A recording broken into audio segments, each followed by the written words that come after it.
लाल गुलाटी नामी गांव में बिट्टू नाम का लड़का अपनी बीवी छम्मो और माँ बाप के साथ रहता था। बिट्टू की गांव में जमीन थी जिस पर उसने गंदुम लगाई हुई थी। बिट्टू को सुबह सवेरे जब गांव में बहुत सुकून होता तब उसे खेतों में काम करना पसंद था। एक दिन बिट्टू अपनी बीवी छम्मो के साथ बैठा होता है। बिट्टू जी, आप एक बात तो बताइए, आप इतनी सुबह सवेरे खेतों में क्यों जाते हैं? बेगम, सुबह सवेरे गांव में इतनी खामोशी और बहुत प्यारा मंजर होता है कि दिल खुश हो जाता है। अरे वाह बिट्टू, अब तो कल सुबह सवेरे मैं भी आपके साथ जाऊंगी। फिर अगला दिन होता है और वो दोनों कच्चे के रास्ते से होते हुए खेतों की तरफ बढ़ रहे होते हैं तो उनका गुजर एक नहर से होता है। उन्हें वहाँ एक बहुत खूबसूरत सुनहरी मोर नजर आता है। वो दोनों इतने खूबसूरत मोर को देखकर हैरान रह जाते हैं। बेगम, मैंने आज से पहले इतना खूबसूरत मोर नहीं देखा।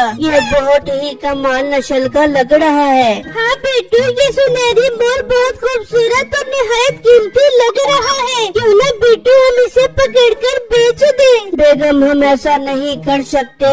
ये हमारा मोर नहीं है, ये एक आजाद परिंदा है। अगर हमने पैसों की लालच में इसे किसी को बेचा तो वो इसे कैद में रखेगा, जिससे हमें इस परिंदे की बद्दुआ लगेगी। जी बिट्टू, आप ठीक कह रही है। अच्छा, अब हमें खेतों की तरफ चलना चाहिए। फिर वो खेतों की जानिब चल पड़ते हैं। मोर भी उड़ता हुआ उनके पीछे चल पड़ता है। वो दोनों खेत में पहुंच जाते हैं और मोर भी खेत में आकर बैठ जाता है। बिट्टू जी, ये क्या? ये मोर तो हमारे पीछे पीछे आ गया है। बेगम, मुझे लगता है ये मोर जरूर भूखा है। फिर वो मोर को गंदुम डालते हैं। मोर सच में भूखा होता है और वो खाने लग जाता है। जबकि उसी गांव में मीठे नाम का लड़का अपनी बीवी नसीबो और सास के साथ रहता था। छम्मो और नसीबो की आपस में दोस्ती होती है। छम्मो पेट की बहुत हल्की होती है। एक दिन वो दोनों बैठी होती है कि छम्मो नसीबो को मोर वाली सारी बात बता देती है, जिसे सुनकर नसीबो के होश उड़ जाते हैं। छम्मो, मेरी बहन किस्मत की देवी तुम्हारे दरवाजे पर दस्तक दे रही है और तुम मौका जाया कर रहे हो। तुम्हें तो सुनहरी मोर को पकड़ कर बेच देना चाहिए था।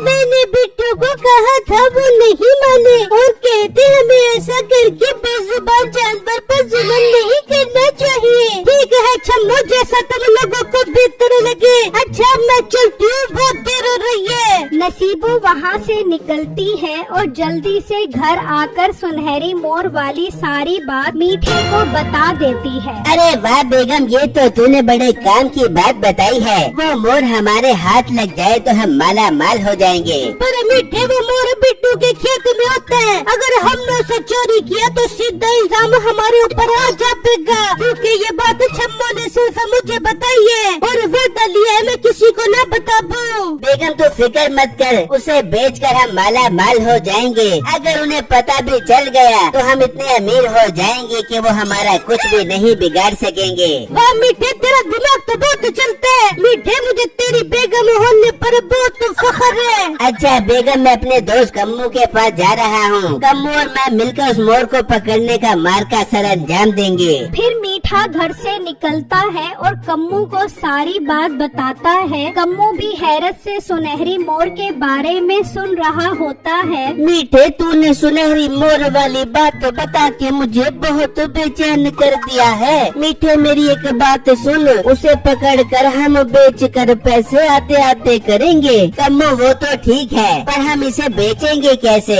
मीठे, गांव के ठाकुर को आला नस्ल के मोर पालने का बहुत शौक है। वो हमसे ये मोर बहुत अच्छी कीमत पर खरीद लेगा। फिर रात होती है। कम्मो और मीठा खेत में आते हैं तो सुनहरी मोर वहाँ बैठा होता है। वो दोनों इतना खूबसूरत मोर देखकर हैरान रह जाते हैं और मीठा दिल में सोचता है, मैंने कम्मू मनहूस को हिस्सेदार बनाकर गलती की। खैर, मैं ठाकुर को मोर बेचकर दोबारा चोरी कर लूँगा और सारे पैसे अपने पास रखूँगा। मीठे, क्या सोच रहा है? चल इसे पकड़ते हैं। और जैसे ही कपड़ा मोर पर डालते हैं, मोर उन पर हमला कर देता है। वो कपड़ा वहीं छोड़कर भाग जाते हैं। फिर सुबह होती है। बिट्टू खेत में आता है तो वहाँ कपड़ा देखकर सोच में पड़ जाता है। ये कपड़ा यहाँ क्या कर रहा है? जरूर कोई मोड़ पकड़ने आया होगा। मैं अब इस मोड़ को यहाँ नहीं छोड़ सकता, वरना कोई इसे पकड़कर अपने साथ ले जाएगा।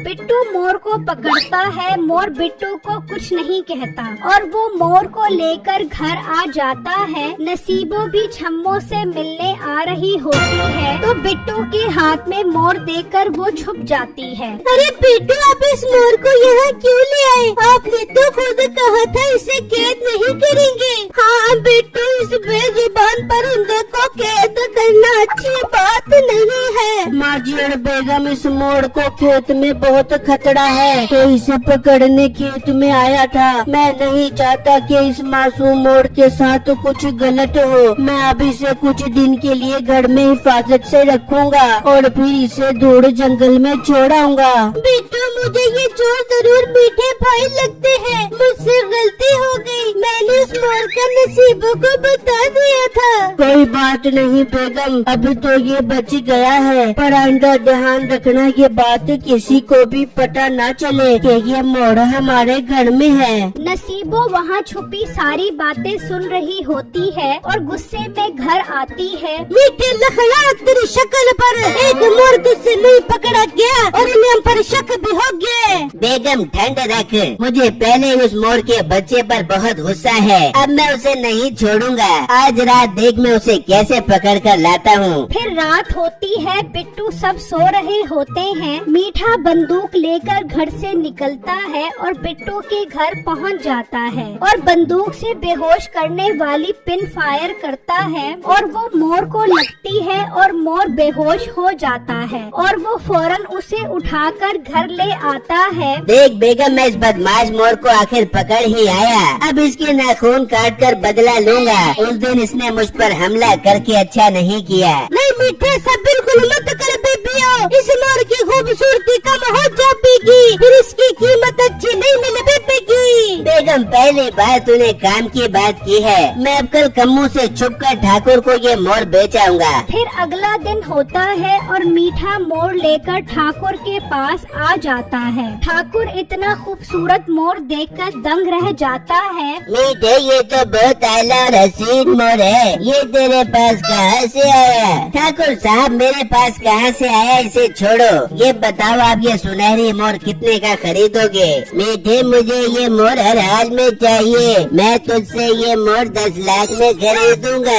10 लाख का सुनकर मीठा खुश हो जाता है और वो मोर 10 लाख में बेचने के लिए तैयार हो जाता है। फिर मीठा पैसे लेकर घर आ जाता है और अपनी बीवी और सास को बताता है कि ये मोर किसको बेचा। मीठे, वो तो ठीक है, पर मुझे लगता है तू वो नया मोर सस्ता नहीं बेचाया। सासू माँ, अभी तो आगे मेरी अकल का कमाल देखना। मैं वो मोर दोबारा चोरी करूँगा और फिर उसे शहर में किसी शौकीन और मालदार इंसान को लाखों में बेचूंगा। वाह मीठे, क्या खूब चलता तेरा दिमाग। फिर अगला दिन होता है। ठाकुर के सुनहरी मोर के चर्चे गांव में फैल जाते हैं और ये बात कम्मू तक भी पहुंच जाती है। वो गुस्से में मीठे के पास आता है। मीठे, तूने मेरे साथ अच्छा नहीं किया। तू अकेला ही ठाकुर को वो मोर बेच आया। अब तू चुप करके मेरा आधा हिस्सा मुझे दे। तेरा दिमाग तो खराब नहीं हो गया? वो मोर मैंने पकड़ा है तो उस पर सिर्फ मेरा हक था।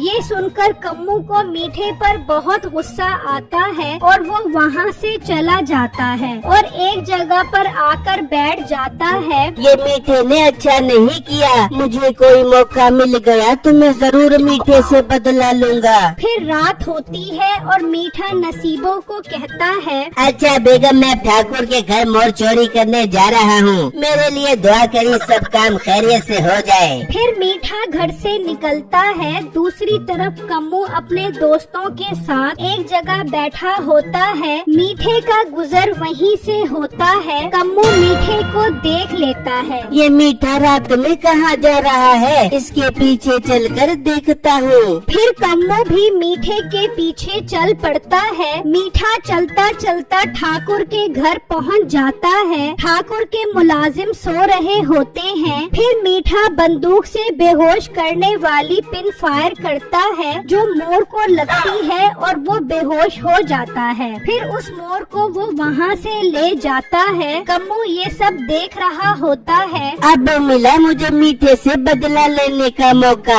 अभी ठाकुर साहब को बताता हूँ। ठाकुर को आवाजें देता है। कम्मो की आवाज से मुलाजिमों की आंख खुल जाती है और ठाकुर भी बाहर आ जाता है। लड़के कौन हो तुम और क्यों आवाजें लगा रहे हो? फिर कम्मो ठाकुर को सारी बात बताता है। ठाकुर जब देखता है तो वाकई पिंजरे में मोर नहीं होता। ठाकुर को बहुत गुस्सा आता है और वो मुलाजिमों और कम्मो के साथ मीठे के घर की तरफ निकल पड़ता है। वहाँ मीठा भी घर पहुँच जाता है। नसीबो और सास मोर को देखकर खुश हो जाती हैं। फिर ये उनकी खुशी अचानक सदमे में बदल जाती है जब ठाकुर को मुलाजिमों के साथ आता देखती हैं। ओए मीठे, तेरी इतनी हिम्मत, तू मेरे घर से मोर चोरी कर आया? तभी मोर को भी होश आ जाता है। मीठा इतना घबरा जाता है कि मोर उसके हाथ से उड़ जाता है। ओए मेरा मोर उड़ गया, कोई इसे पकड़ो। ठाकुर साहब आप परेशान मत हो, मैं एक दिन जरूर आपका मोर पकड़ लाऊंगा।